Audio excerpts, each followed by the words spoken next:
Medical কলেজে ভর্তির যোগ্যতা নির্ণায়ক নিট পরীক্ষায় প্রশ্ন ফাঁস কাণ্ডে গত ৩ মে ২২ লাখ শিক্ষার্থীর বিশ্বাস হারায় ভারত সরকার। এরপর এই কাণ্ডে একাধিক শিক্ষার্থীর আত্মহত্যার অভিযোগে দেশ জুড়ে শুরু হয় তোলপাড়। কেন্দ্রীয় শিক্ষামন্ত্রী ধর্মেন্দ্র প্রধানের অপসারণের দাবিতে উত্তাল হয়ে ওঠে দেশ। সামাজিক যোগাযোগ মাধ্যমে গঠিত ব্যঙ্গাত্মক রাজনৈতিক দল ককরোচ জনতা পার্টি সিজেপি শিক্ষার্থীদের পাশে দাঁড়াতেই গণবিস্ফোরণে রূপ নেয় আন্দোলন। অবশেষে তুমুল বিতর্কের মুখে সেই পরীক্ষা বাতিল করে আজ পুনরায় নিট পরীক্ষা নিচ্ছে কর্তৃপক্ষ। ভিটামিন ই ও সি সিরাম 8টি প্রাকৃতিক অয়েল সমৃদ্ধ লিলি সিরাম অয়েল, যা চুল পড়া কমায় মাত্র 30 দিনে। স্থানীয় সময় দুপুর 2টা থেকে বিকেল 5টা 15 মিনিট পর্যন্ত চলবে পরীক্ষা। প্রতিবন্ধী শিক্ষার্থীরা অতিরিক্ত সময় পাবেন সন্ধ্যা 6টা 20 মিনিট পর্যন্ত।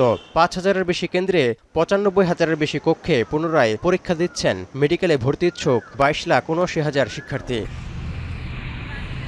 এই অবস্থায় রীতিমতো শিক্ষার্থীদের কাছে হারানো বিশ্বাস ফিরে পাওয়ার অগ্নি পরীক্ষা দিতে হচ্ছে ভারত সরকারকে। নেওয়া হয়েছে নিচ্ছিদ্র নিরাপত্তা ব্যবস্থা। প্রযুক্তিগত জালিয়াতি রুখে দিতে 95,000-এর বেশি পরীক্ষা কক্ষে রয়েছে 1,38,000-এর বেশি সিসিটিভি ক্যামেরা। প্রশ্নপত্রের গোপনীয়তা রক্ষায় বিমান বাহিনীর মাধ্যমে আকাশপথে পৌঁছে দেওয়া হয় প্রশ্ন।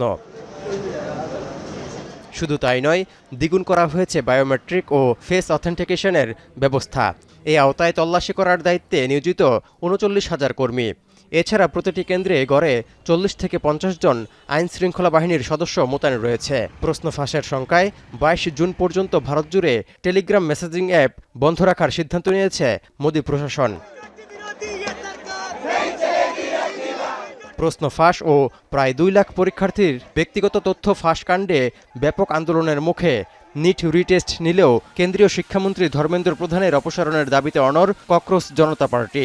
এমনকি 11 শিক্ষার্থীর আত্মহত্যার দায় কে নেবে এমন প্রশ্ন উঠেছে।